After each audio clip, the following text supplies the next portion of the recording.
unleashing goons on protesters haitakubalika.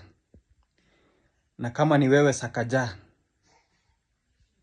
ukome. Sakaja, ukome. Na vijana mnatumika kama goons. That is not a sustainable source of living. Huwezi ishi hivyo. Huwezi ishi hivyo kila siku. Utazeeka ukiwa bado goon. Fikiria, saa hii unaweza kuwa kijana uko na nguvu. Unataka kukua goon. Unadanganywa unakuwa goon. Utaishi hivyo. Hivyo ndio utaprovidea watoto wako hadi wamemaliza shule. Wakiwa form 4 bado wewe ni goon. Tafuta kitu yenye ni sustainable. Kuna kitu inaitwa sustainability. Na pia wale mnatumia goons, is it sustainable?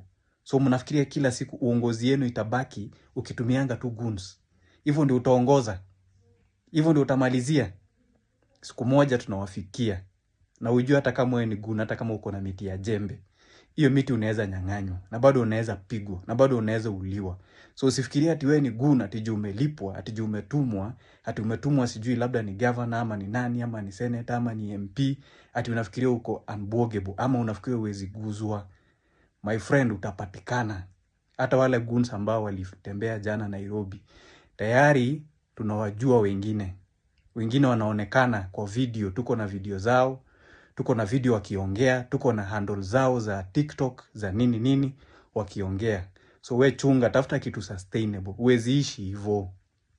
Jiulize kitu unafanya iko sustainable. Utaishi hivyo maisha yako yote? Utakuwa unaiba? Utakuwa goon maisha yako yote?